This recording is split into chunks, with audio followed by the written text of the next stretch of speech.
안녕하세요. 치유미 가정의학과 의원입니다.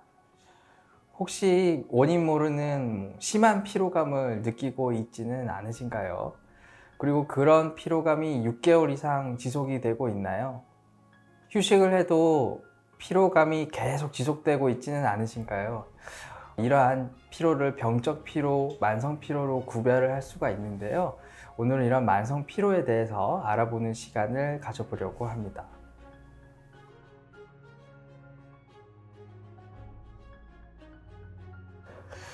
만성 피로란 우리가 일상적인 활동을 하는데 방해될 정도의 피로를 느끼고 있는지, 그리고 그 피로가 오래 지속이 되는지, 그리고 그 피로를 해소하려고 휴식을 해도 돌아오는 게 너무 늦진 않은지를 보고 병적 피로인지 생리적 피로인지를 판단합니다.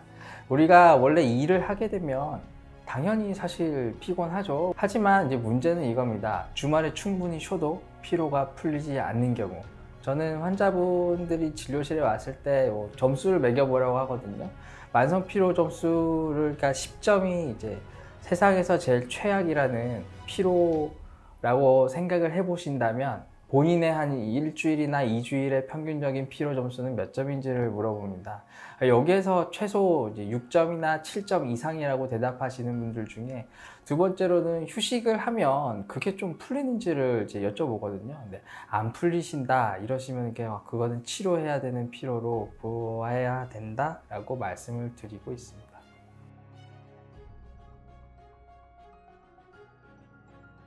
만성 피로 증상이 첫 번째로 꼽아야 될 증상이고요. 이런 증상 외에도 다른 여러 가지 증상들을 수반할 수 있는 게 특징인데요. 그 이유는 만성 피로는 원인이 굉장히 다양하기 때문에 그렇습니다. 다양한 원인이 예를 들면 어떤 질환이 숨어 있느냐에 따라 여러 가지 증상이 나오게 되는데요. 대체적으로 보면 두통이 동반되는 경우가 흔하고요. 두 번째로는 수면 장애가 흔하게 동반이 됩니다. 잠을 들려고 하면 1시간 이상이 걸리는 경우도 있고, 자꾸 잠에서 깨는 경우도 생길 수가 있고요. 또 그와 함께 목어깨 통증이 잘 생기고 잘 뭉치는 게 특징이기도 합니다. 그 이외에 심한 경우에는 이명이 생기는 분들도 있고요. 비특이적인 양상의 어지러움을 동반하는 경우도 많습니다. 그 이외에 소화불량 같은 위장장애를 호소하시는 분들도 있고요. 트림이 잦거나 방귀가 잦거나 복통이 이제 자주 동반된다든지, 아니면 설사나 변비 같은 변의 양상에 문제가 있다든지 여러 가지 증상들이 생길 수가 있습니다. 그리고 또한 멘탈이란 측면에서도 상당히 관련이 깊은데요. 우울감이라든지 무기력감 호소하시는 분들도 있고, 혹은 너무 긴장 상태에 있어가지고 예민해진다든지 화가 잘 난다든지 목어깨 통증이 심하신 분들이 있을 수가 있습니다.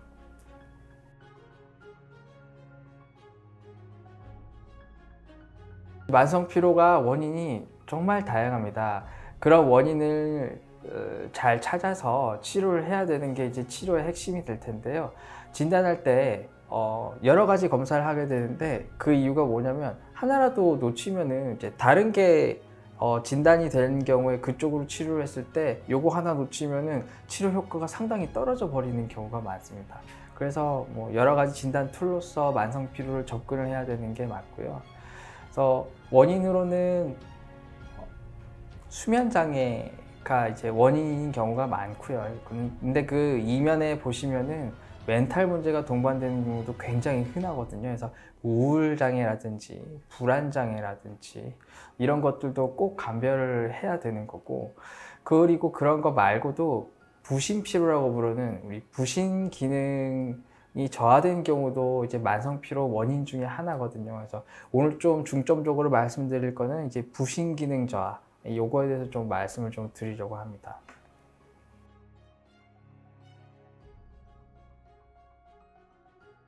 부신이 어떤 기관이냐면요, 신장 위에 작은 꽃가코 모양의 기관이 이제 양쪽에 이제 옆구리에 있거든요.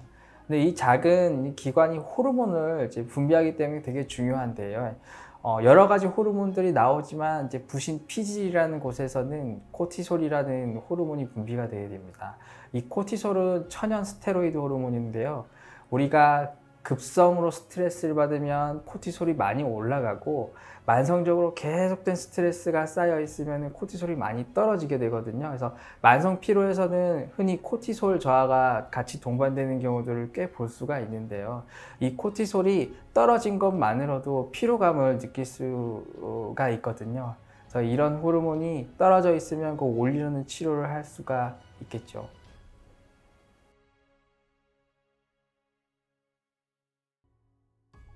여러 가지 검사를 통해서 이제 진단을 할 수가 있는데, 부신기능 호르몬 검사가 필수고, 그리고 그거랑 또 감별해야 되는 여러 가지 생리적 상태라든가 질환들이 있거든요. 그래서 소변 유기산 검사라든지 자율신경계를 검사를 해서 볼 수가 있고, 그리고 불안 우울 장애를 동반하기 때문에 그런 쪽에 대한 이제 설문지 조사도 이제 같이 겸해서 할 수가 있겠습니다.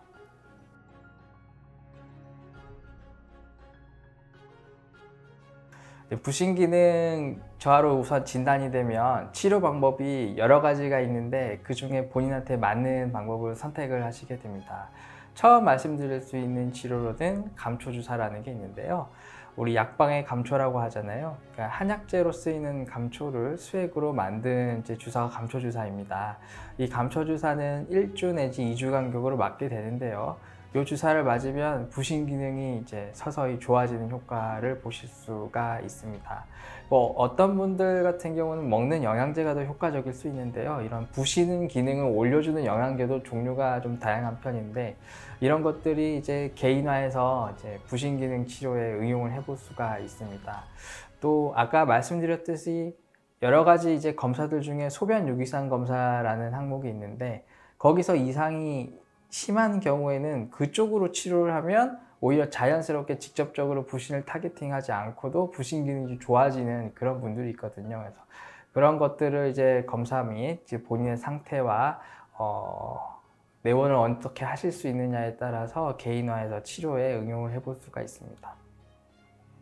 네, 과도한 업무와 스트레스, 그리고 영양 불균형 등은 부신 기능 저하를 유발하는 원인이 될 수가 있습니다. 그래서 부신 기능 저하를 치료하려면, 궁극적으로 치료하려면 생활 습관의 교정이 꼭 필요한데요. 적절한 휴식과 주 3회에서 5회 사이에 유산소 운동을 권해드릴 수가 있겠습니다. 그리고 이러한 방법으로도 컨트롤되지 않는 좀 심각한 상태의 부신 기능 저하가 있는 경우에는 지음이 가정의학과에 내원하셔서 검사를 받아보시고 치료가 필요한지를 상의하는 것도 좋은 방법이 될 수가 있겠습니다. 감사합니다.